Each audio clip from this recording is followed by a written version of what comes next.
This is Driving Tips, Mad Libs.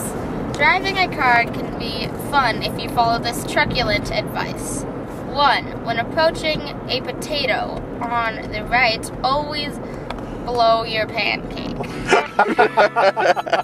That was funny. We have an in-studio guest this week, Fiona Gray, ladies and gentlemen. So we're on the way to EEG. This is spring break we're on with these guys. So we're going to have 2 sessions every day. Tuesday, Wednesday, Thursday, Friday, Saturday.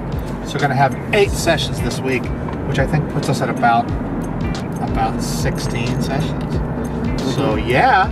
We're going to watch Dr. Strangelove on there. Yeah, I think you could just bring a DVD and they can play it through the system and it gives you all the same feedback stuff. So just for science, are you on any pills this week at all? Nope, I'm not. What about supplements? I've not even taken any supplements yet. But you need to, right? Supplements. I mean to take the supplements and the acne medication, but the otherwise, no. Ritalin, no Concerta. No, nothing.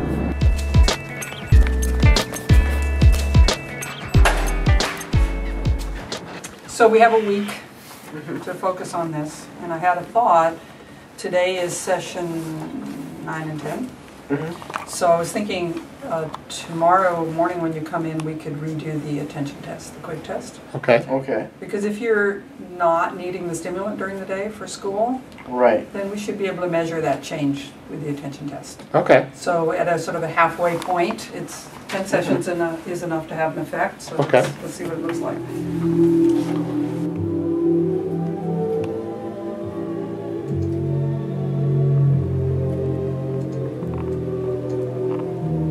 We're heading to EEG. It's Wednesday. We're in the second day of our 5-day marathon of double sessions. Today is, I think, our 10th one. And so after that, we're going to get a Quik Test. No, I think it was yesterday. It was our 10th one. Okay, well today we're going to do, we're watching test. Dr. Strangelove, and we're going to also do a Quik Test, which is the metric that you saw in episode 2, where it's like the world's worst video game, and yeah, plays it, and it's very boring to do, but it tests your actual brain function. How focused you are, and how your attention is working, you know, all those things. Processing speed and all that. And so it's cool. So we're halfway through the process. So this is a good day. It's a rainy day, but it's going to be cool. Fiona's with us. She's filming with the Hironizumi. She's a funky little camera that shoots kind of Kodachrome looking stuff. Yeah, it's from Japan. Hi, Hironizumi. Hey, other camera. Wow.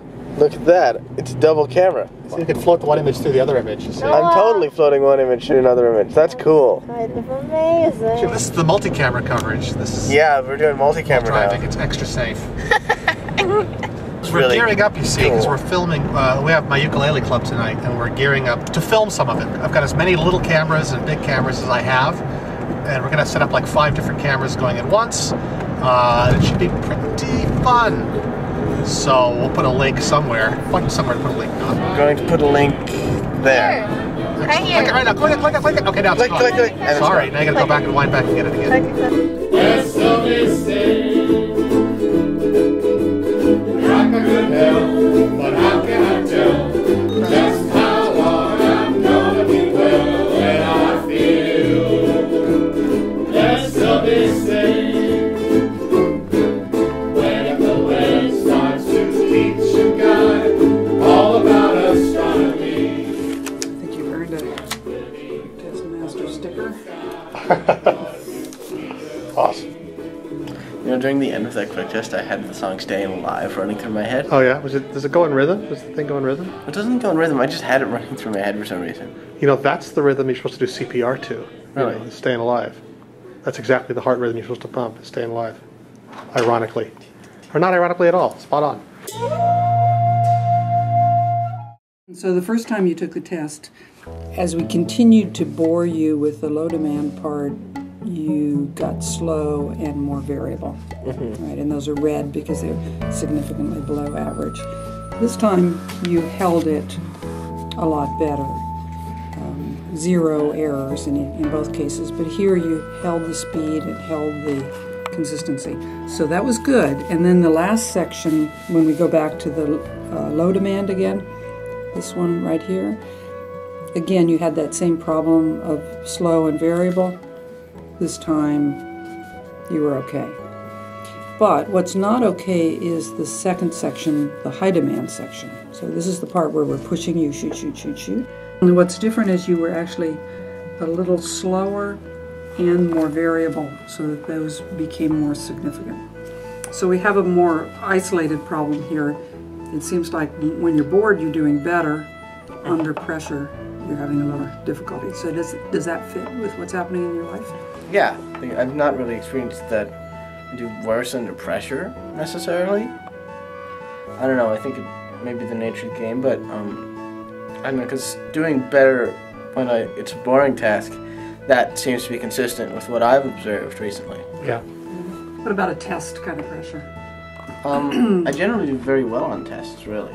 Even with time pressure? Yet I've never really done well under that particular type of timed pressure. What we need to do is turn this into, what do we do next in terms of the next 10 sessions?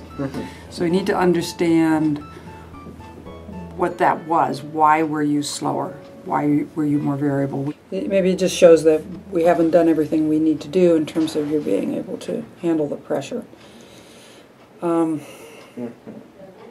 So what does that mean? Do we need to change anything in terms of what we're doing? I don't know. It's like maybe you're being overly careful. I personally notice this is that either I'll be overly careful or I'll go at a speed where I start messing up a lot more than I would like to. So then I start to slow down a lot more. Like you catch yourself trying to beat the clock? Yeah. On just, you mean like reading and tasks and just everything? Well, on like tasks and such. Reading and tests and whatnot. Yeah. One thing that I'm almost always assured is that when we take a test in English, I'm always the last person to turn in my test. Yeah. By a good several minutes.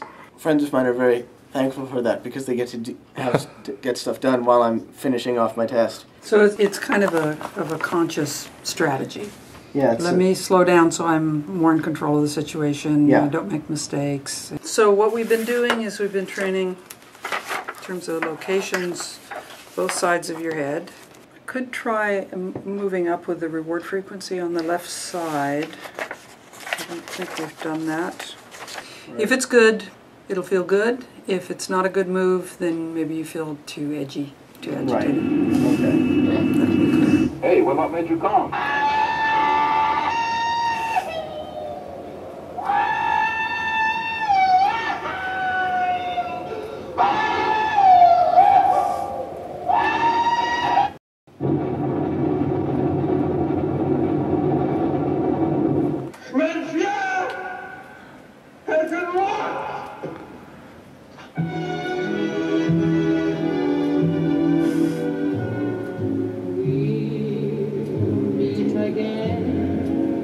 What do you think, Noah? Awesome. It's pretty dark satire. Yeah. How's your head? Good.